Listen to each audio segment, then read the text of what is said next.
In today's video, we are going to Christmas Day 1974, when Cyclone Tracy devastated Darwin. A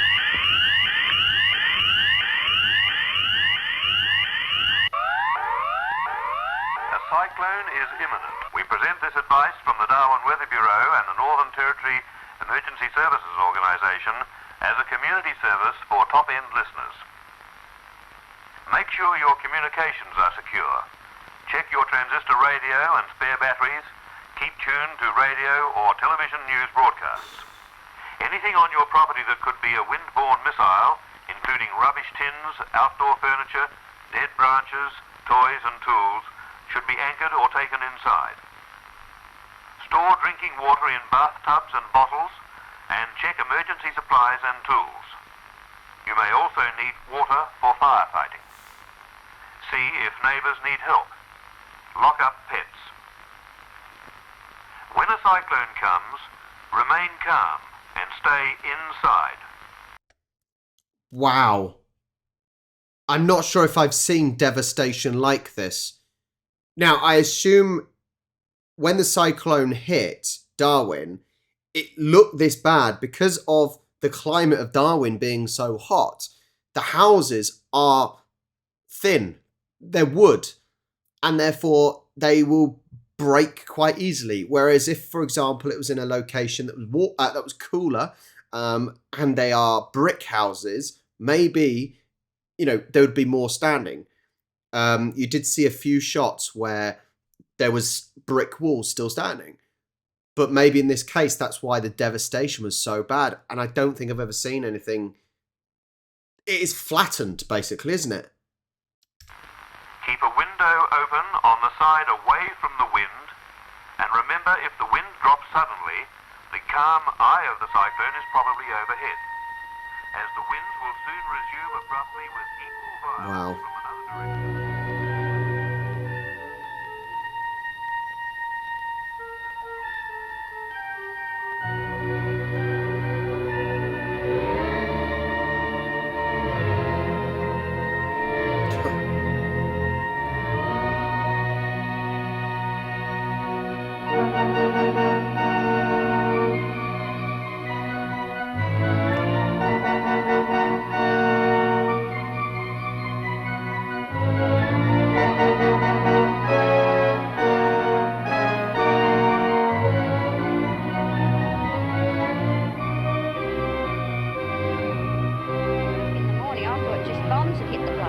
I'm sure bombs couldn't do any more wreckage. And we drove round and, I said afterwards that we were better off than others outside because there was just nothing. They've just lost everything. I didn't think any of us would be here in the morning. I honestly didn't. You don't know me, and you won't see me in this film. But I was sent up to Darwin 2 days after the cyclone hit to cover and record the extent of the devastation and the effect of the disaster on people's lives. Frankly, I don't think that I've been very successful. What could I have filmed that could really communicate to you the almost inconceivable extent of the destruction? See, we've looked at the bridge collapse. We've looked at the Granville train disaster. But this is completely different because this is a natural occurrence that happens. And everything is pretty much wiped out. No one can live there now until it is fixed. And what an operation that must have been to fix Darwin, because everything is just flattened. As you heard, not sure if a bomb could do worse than this.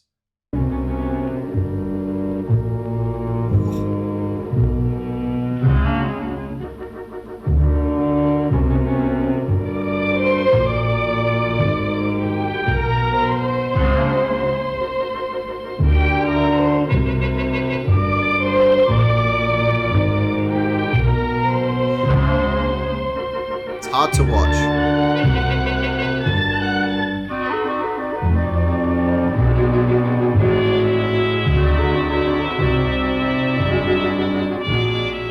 How can I help you to understand the feelings of this city's population who emerged from what was left of their houses on Boxing Day to find their world destroyed?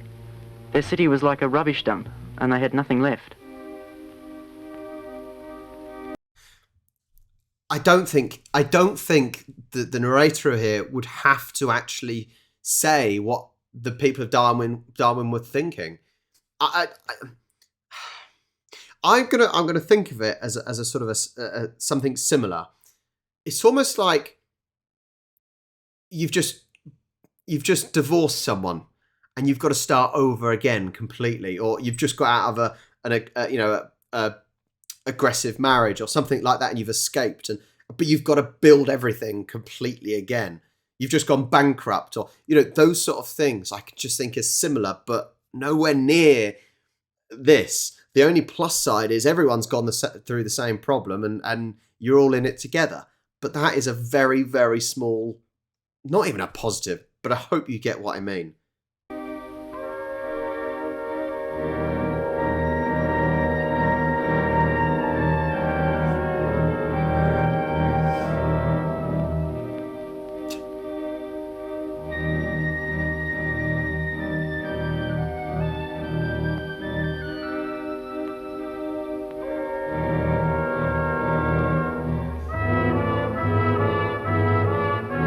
Won't need that anymore.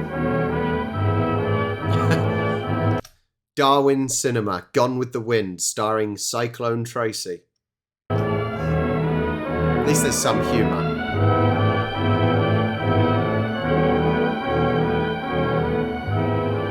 For a few days they had no safe water, no certain food, few possessions except for the clothes they were wearing. But now things are getting better. They're cleaning up the mess and sorting themselves out.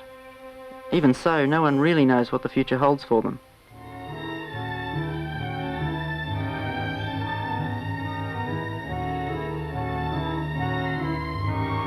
You see the brick houses are still standing.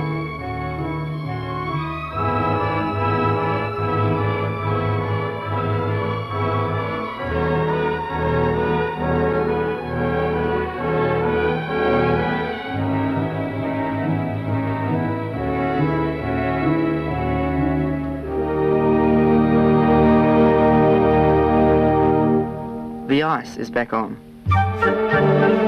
They'll be needing that in Darwin. Everyone's just marvellous, I think.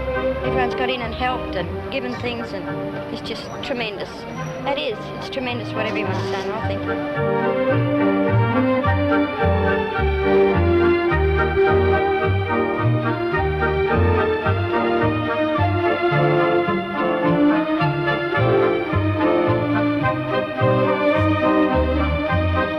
Why is it that clearly this is a natural disaster, but I feel almost slightly cheery?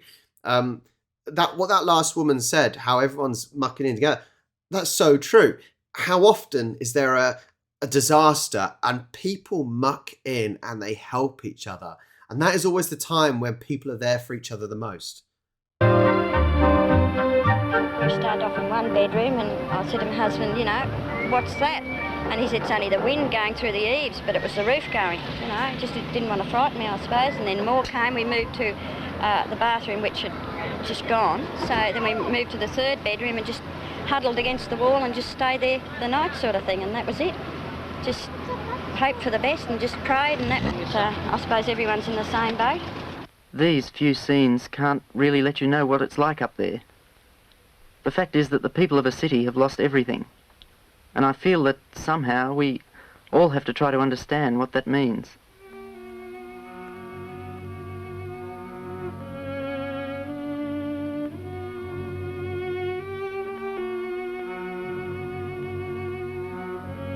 I would make the claim at least the houses are easier to build and quicker and cheaper to build than brick houses.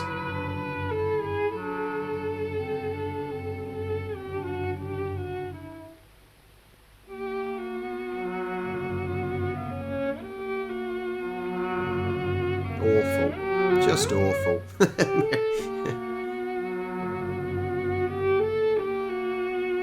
got one suitcase, that's a whole lot of our clothes. I've got one pair of shoes, that's it. The others are just gone. What about the kids? Well, they've got what they stand up, and I've got a little bit of underwear and a little bit what we could salvage and a few old frocks, and that'll do us. I'm for sure that people will rally and help us all. But it's such a mess. I truly want to stay with my husband. I've got to go with my boy. But I'm not crying for me, I'm just crying for Darwin.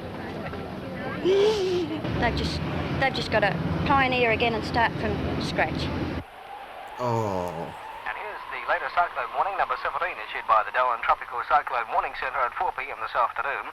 Severe tropical cyclone Tracy was centred 80 kilometres west-northwesterly of Darwin and moving southeasterly at 7 kilometres per hour.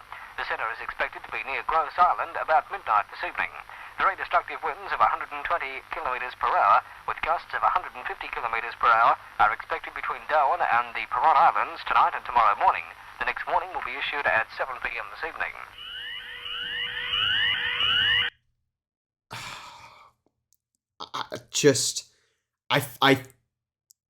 This has happened so long ago, but I've never seen devastation like this. And as I said, it's partly the style of the house, but it's truly awful.